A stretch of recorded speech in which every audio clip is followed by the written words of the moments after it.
Welcome to Roll Call, a 126th Air Refueling Wing podcast of the Illinois Air National Guard at Scott Air Force Base. I'm your host, Technical Sergeant Brian Ellison. The Roll Call podcast focuses on people, mission, and community. I'm joined in the studio today by Major Viveca Lane, the Director of Inspections for the 126th Air Refueling Wing. Ma'am, thanks for joining us. I said your first name correct.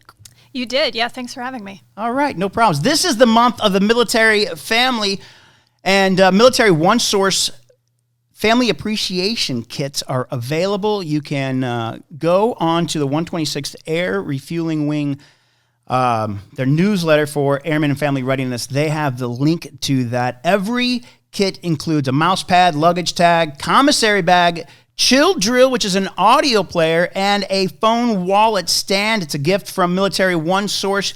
Again, you can find about discounts for treating your family this month. Again, go to the 126th Air Refueling Wing, Airmen and Family Readiness newsletter. You'll find out all the information about that. Again, we're joined in the studio by Major Viveca Lane, the Director of Inspections for the 126th Air Refueling Wing. Ma'am, your title sounds very important. Well, I'd like to think all the jobs in the IG office are important, but as the Director of Inspections, I do a lot of scheduling, so ensuring that we meet all the criteria for getting all the inspections done that we need to do on an annual basis, whether that's calendar year or fiscal year. I also run the wing long-range calendar as part of that, but the IG as a whole operates as a team. What kind of inspections are you doing? Is this part of the exercise? Like when we have an exercise, you're there doing that you're kind of in charge of saying what the criteria are for the inspection? To some extent, what we're looking at is we've got annual requirements that are either calendar year or fiscal year, and those are either bylaws or the exercises that we do. So, for example, active shooter, we're required to participate in those. So I may not be planning it necessarily, but a lot of times I'll be out there in the wing while it's taking place, observing and making sure that everything is being done as it's being done and as safely as possible as well. Now, you're a pilot by training, correct? That's correct. I am a KC-135 instructor pilot for the 108th Air Refueling Squadron. So I'm on loan to the IG office, but it's great because the IG office is staffed with people from throughout the wing. So everyone that's coming in there is bringing different experience, whether it's, from operations group like myself. We've got maintainers in there. We've got FSS. So it helps us when we're looking at the wing and we're looking at exercises and inspections to have that bigger sort of 30,000 foot view.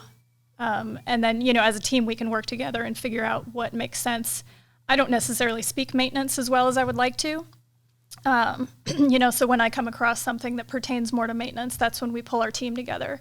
So it's really helpful to have people throughout the wing working in there.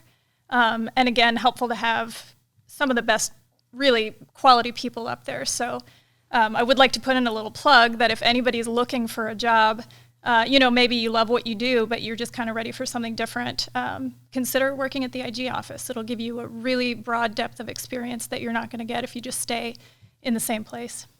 What kind of people are you looking for? Rank? Is there a certain rank? Is there a certain job that you're looking for?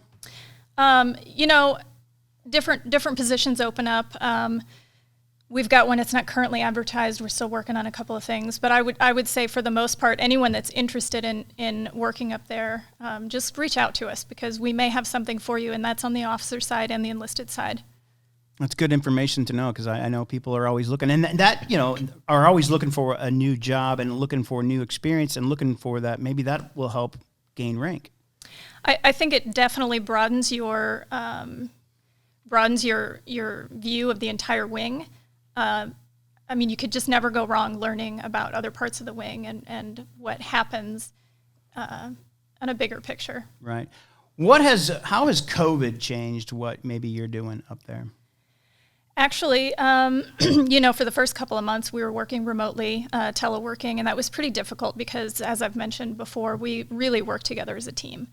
I'm not saying you can't do teamwork remotely, but it's much easier in person. We actually had a vertical inspection scheduled for June, and because of COVID, we ended up deciding that it was best to delay it. So we pushed it back to August, and we had from June to August to figure out how to do the unit's first ever virtual vertical inspection. We expected that the report and the inspection itself would be significantly less robust. We'd get less useful data out of it, but we thought, better to try something than not. Right. And we were just really impressed with how well the process went. And I think looking back on it, the information that we got out of it was probably very close to just as useful, if not as useful, as having done one in person. What kind of data are you looking for when you guys are doing these inspections? We look at all kinds of things from MIC-T compliance, iGEMs, any regulations that govern that specific program, whatever we're looking at.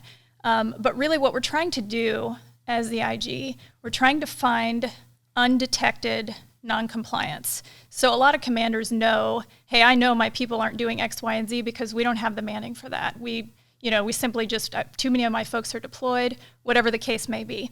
So we're not looking for the noncompliance that the commanders already know about, because especially within this wing, anytime that I've seen commanders know about it, they already have a plan, they're already taking care of it. We're looking for that non-detected or undetected, and that's where you can show your commanders, hey, you may not have noticed, but there's actually a problem with this, and if you don't, if you don't take action on it, that problem could become worse. So we like to look at ourselves in the IG as we're kind of like a smoke detector. We can tell you where there's a problem that you were unaware of. We're not a fire extinguisher. We don't put it out.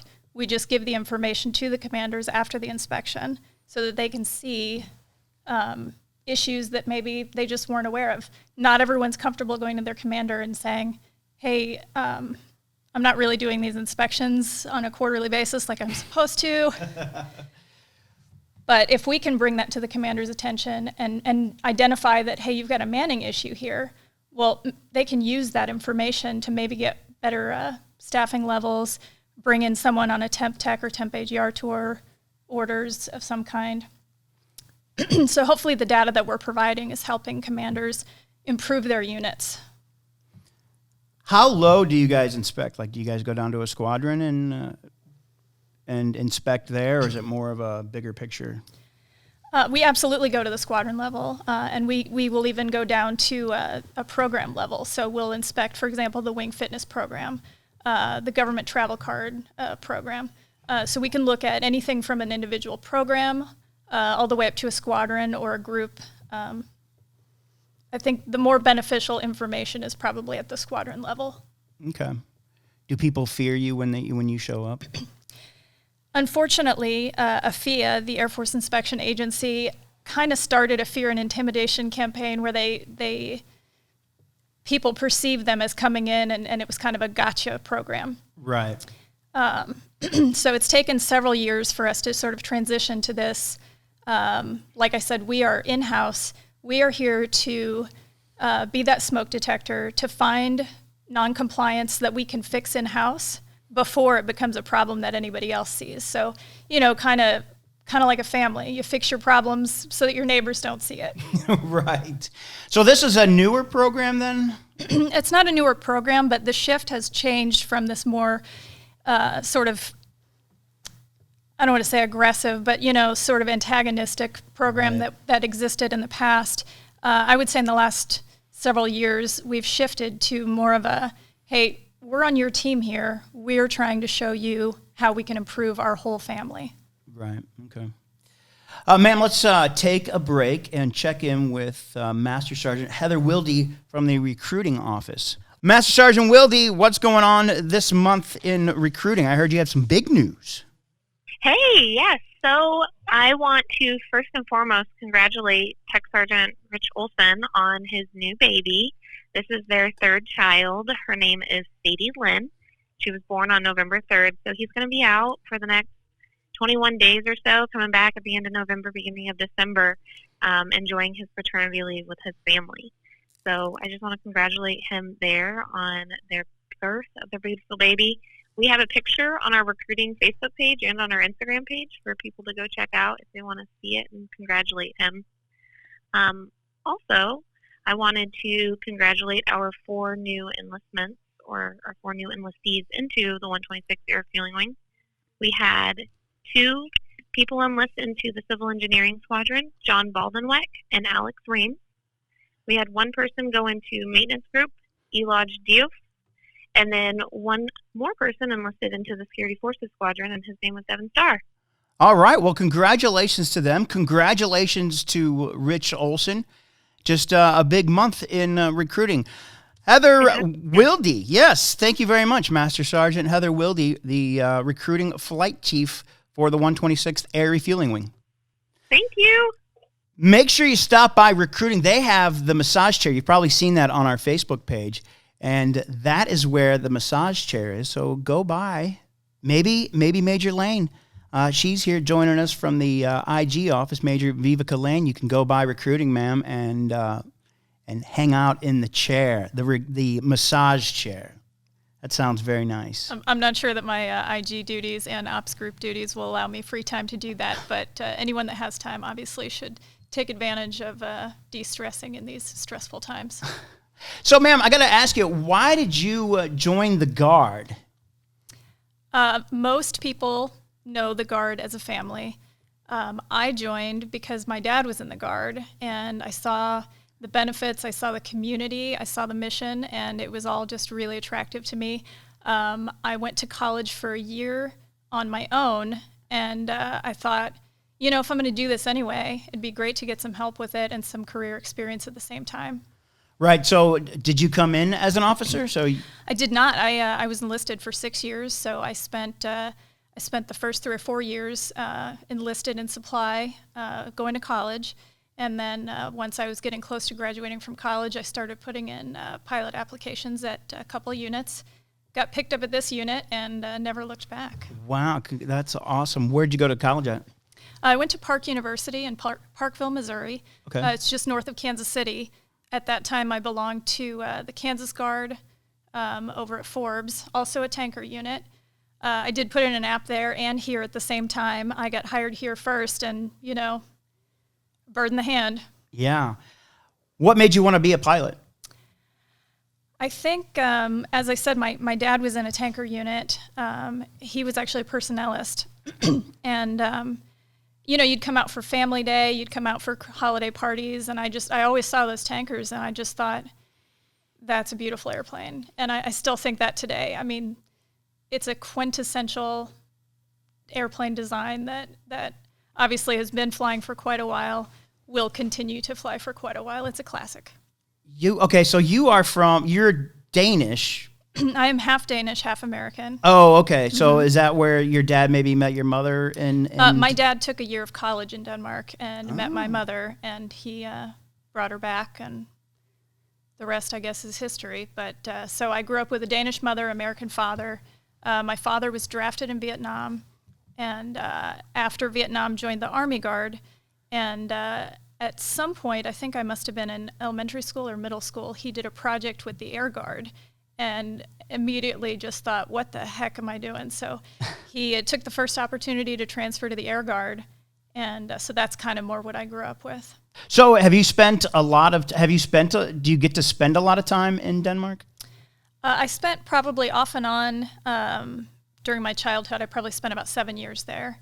I'm still fluent in Danish. I did go to college there for a semester where I worked as the school's Danish-English interpreter, which they exchanged that for my tuition, which was great.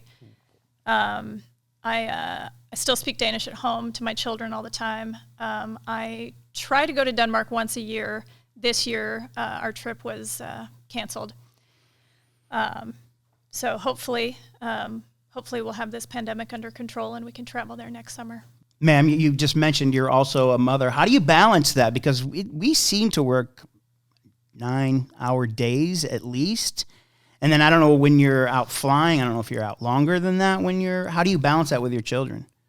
I'm definitely working quite a bit. I am here full time. And then obviously COVID notwithstanding, I do travel quite a bit. I think it's really important for people to have that support on the home front.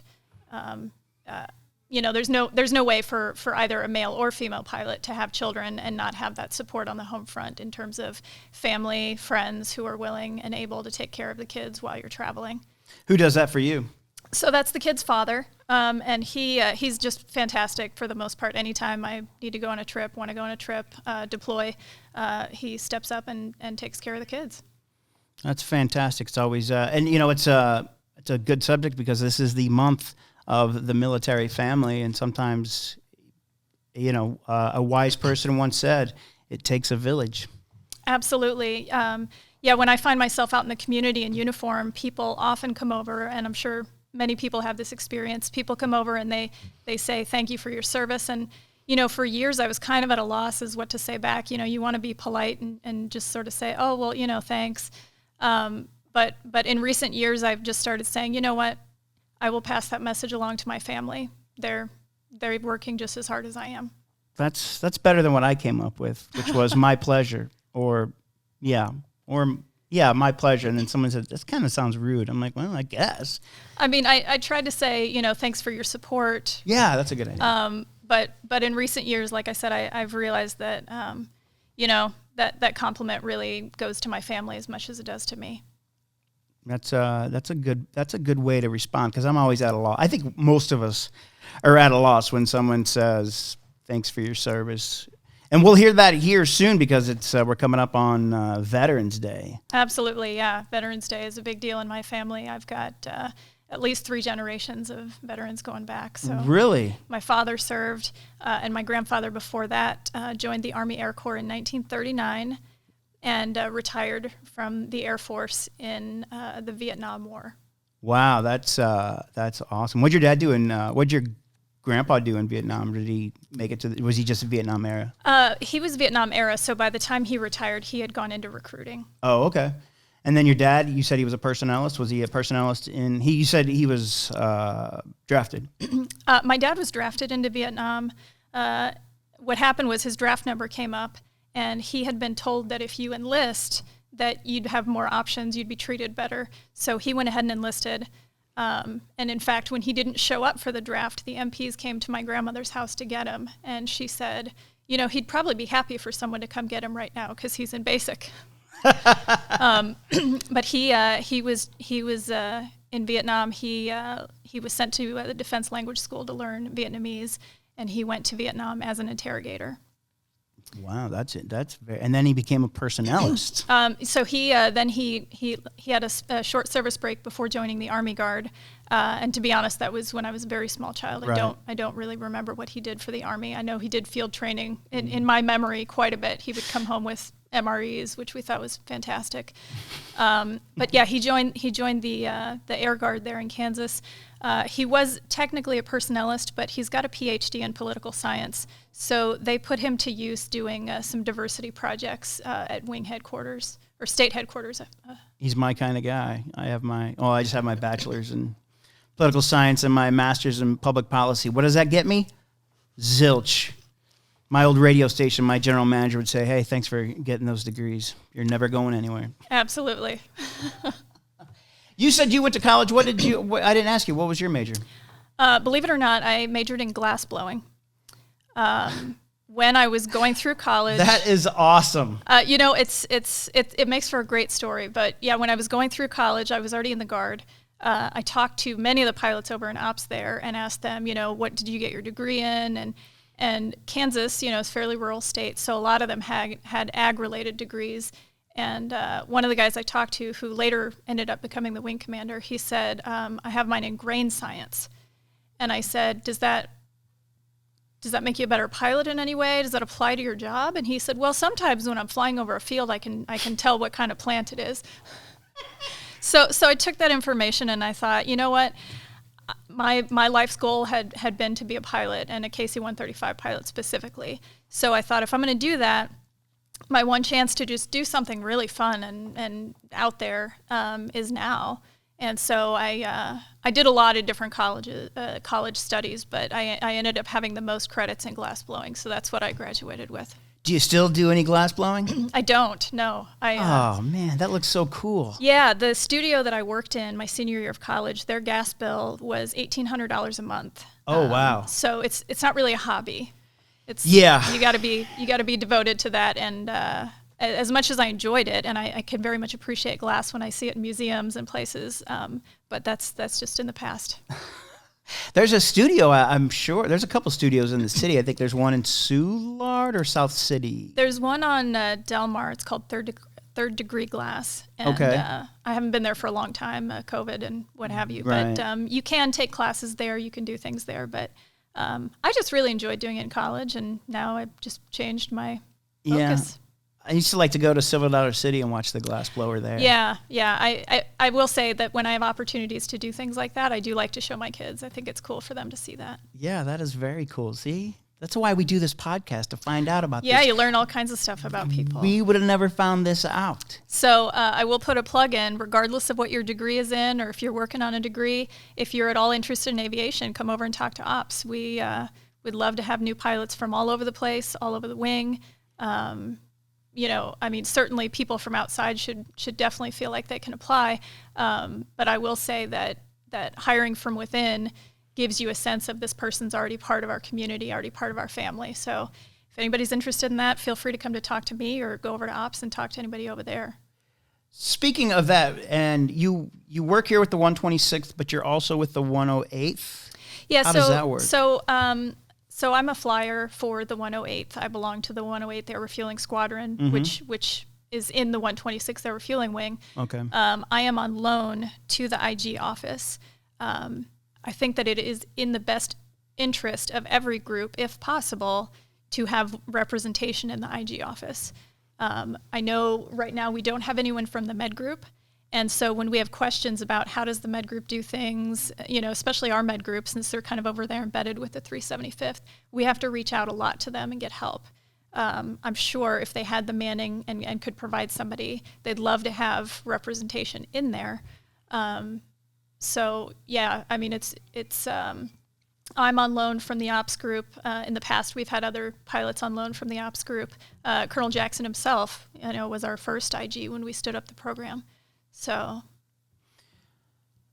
I know you're full time. So during your weekday work, are you splitting your time between the two? I am. So the way that the flights work is you bid when you're available, or for me as a full timer, I just mark when I'm not available if I have an appointment or a meeting. Otherwise, I'm working IG when I'm not flying or doing flying related duties. But I might come in and work in the IG office and review reports all day long, and then go fly a mission in the evening.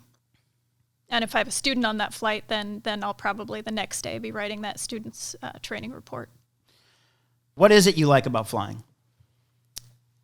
I like a lot of things about flying, to be honest. But I've heard, different people talk about the zone. That, like athletes, when they're really high performing, they're in the zone. Or, certainly fighter pilots, when they're, when they're flying, they're in the zone. For a tanker pilot, not all of our mission is going to be that intense. There's certain parts where it's a little bit more like an airliner. We're sort of just cruising, especially missions where we're maybe carrying passengers.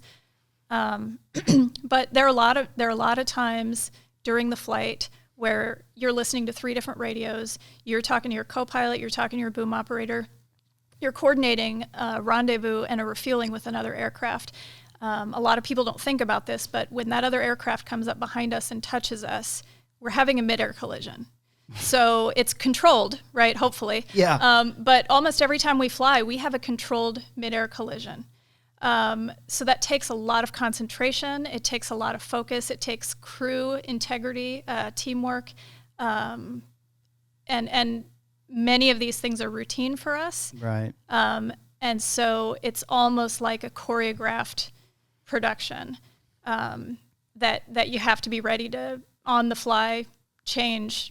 All kinds of changes happen. Weather changes, turbulence.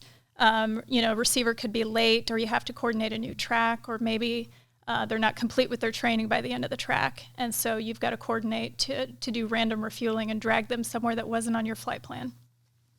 It's very dynamic and I would say stressful, but there's good stress and there's bad stress. It's the level of stress that allows you to be a high performer. And I don't think everybody has the opportunity to do that in all of their jobs. And it's fun. Can you feel, I always wondered, can you feel when the other plane is hooking up to the boom? You can, and depending on the size and aerodynamics of the other plane, you'll feel it more or less. It also depends on how quickly that other aircraft closes on you. What's happening is when you're flying in close proximity, especially to a larger aircraft, is it creates a pocket of airspace between the two that actually pulls them together. Oh, okay. So you've got to be really careful that they don't close too quickly, or else the planes will essentially get sucked together, and then your controlled collision becomes uncontrolled, which is not something that we want to see. No. Wow, that gives me a whole new perspective on what you guys are doing, because it looks pretty easy from the videos and stuff. Like, oh, look at that, look how good they do. It's like, wow. But to really think about what you guys do, it's pretty amazing. I do. I think it's quite amazing. And I will just do a little shout out here. I also think it's amazing that we get to do it as much as we do because our FMC rates are so good. Our maintainers do such an amazing job. And I think that we don't realize how spoiled we are when we're at home. It's really once we're on the road and we step to a jet that's not our jet or hasn't been maintained by our maintainers, and, oh, this is broken, or, oh, this, you could talk to any pilot. We have tons of stories about being on the road and airplanes that you just know from other units are not maintained as well as ours. So the fact that when I go to fly an evening sortie, for example, here, the odds that I'm actually going to fly that jet are really high versus maybe at another unit that doesn't have the same FMC rates that we have. So our maintainers are second to none. Yeah, that's amazing. And they had another banner raising yesterday. It's like, what is it, 4, 5, 6 years in a row now that they're superior? Yeah, I mean, they've benchmarked all kinds of procedures over there. It's really amazing what they've done. Other units are looking to us to figure out how to replicate the same results. I don't blindly trust my maintainers, but I have a lot of faith in them. And so when we're talking about an issue, and I say, okay, well, my book says I can take this, yours says you can take it. What do you think? And if they say they're okay with it, if they're good, I do have a lot of faith in our maintainers. When you get onto one of our planes, is there an added? Do you just an added? What's the word I'm looking for? Just an added assuredness, or an added confidence? Yeah, I mean, it's not a blind confidence. There are certain things that our checklist drives us to look at, and then there are certain things that, as you've experienced these things in your career, you just know, hey, one time I saw this thing broken, now every time I'm going to look for this thing. So I certainly do a very thorough inspection, but I have so much more confidence in our maintainers than I do for just planes out there in the fleet. I know the kind of pride that our maintainers take in their work, and it shows in the product. All right, I think one more question, ma'am. I feel like I'm keeping you for a long time. How did you become a pilot trainer? I actually, so the process, first you go through your initial qualification training, and then at some point when your squadron commander and your instructor cadre deems appropriate, you upgrade to aircraft commander. And not everyone upgrades beyond aircraft commander to instructor pilot. That is something that is chosen for those individuals who, when I was selected to go, my squadron commander at the time pulled me into his office and he said, "I've flown with you. I like the way you fly. I want you to teach other people to fly the way you fly. That's why I'm asking you to go be an instructor." And so the instructor program is at Altus. So you go back to Altus Air Force Base and you go through rigorous training at home before you leave so that you're prepared when you get there. And then a 6 to 8 week course when you get there.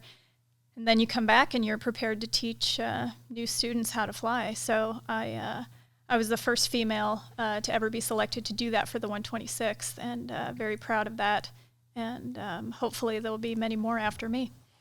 All right. Thank you very much, ma'am. That's awesome. Anything else you'd like to add before we move on? No, just like to say thanks to everybody and to their families, especially for what they contribute to the 126th. Oh, you know what else, ma'am? By the way, we're talking with Major Viveca Lane, the Director of Inspections for the 126th Air Refueling Wing. I want to say hello to everyone who is deployed. I want to thank them for listening to the roll call. Evidently, it's a big thing that I'm glad we're putting this out. It gives people a slice of home, they're telling us. Absolutely. Hello, greetings to everybody out there deployed, especially as the holiday season approaches. And especially say thanks back home to your families for holding down the home front while you guys are out there doing good work. Yeah. If you're back here in the wing and you want to send them packages, you can. You need to get those out in the mail. First class and priority needs to be sent by December 11th, I'm told. Priority Express Military needs to be in the mail by December 18th. Having said all that, they still can't guarantee that they're going to be delivered by December 25th. I'm sure you probably can't get your money back if it's not delivered by December 25th, but at least you know that you tried. I remember, I may be a little bit older than you. I've been in the military since 92. Well, on and off since 92. And I remember having to mail it it seems like the beginning of November if you wanted it there by Christmas. You don't want to call me old. Whether or not your packages make there by Christmas or not, just know that those of us back home are thinking about you. And I know for me personally, I've been deployed on more than one Christmas, so I know that's hard. So thank you for doing that. Again, thanks, ma'am, for stopping by. That's Major Viveca Lane, the Director of Inspections for the 126th Air Refueling Wing. You want to check out this video. We're doing a video podcast along with just a regular podcast to put them up on Facebook so people have access all over the place on socials. You can go to our 126 Air Refueling Wing Facebook page to find out what is going on around the wing. Oh, ma'am, before you go, I forgot one more thing. Our Ask an Airman that we put on Facebook every month. It's a deep philosophical question this month. I hope you're ready. What does it mean to be human? Wow, that's definitely deep. Yeah. I think to be human means to have compassion. I think the reason that I answered the call to serve is because I care about my fellow Americans. I care about my country. And, everyone has different reasons why they answer that call. But I think there's compassion in there for your fellow human beings for doing the right thing. And I think that that's something that makes us human, that makes us different than the animals. Animals don't necessarily stand up for and fight for each other. It's kind of kill or be killed. We have families, we have values, we have things that we stand for, and because of that, we're willing to fight for and protect those things. And I think that's what makes us human. I couldn't have said it any better. Thank you. Major Viveca Lane from the Inspector General's office. She is the Director of Inspections. You'll see her around the wing, I'm sure, even in your squadron. She was doing a little inspecting around our place, checking out the birthday cake. And how did it pass the inspection, the birthday cake? We don't usually give the results until a final report is written. However, just between you and me, I think it's going to pass. All right, super. If you want to highlight something on the Roll Call podcast, send me an email, 126.ARW.PA.MM.org@us.af.mil. Thanks again, Major Lane, for stopping by and chatting with us on the Roll Call podcast. Again, thank you for listening to Roll Call, a 126 Air Refueling Wing podcast focused on people, mission, and community. I'm Tech Sergeant Brian Ellison.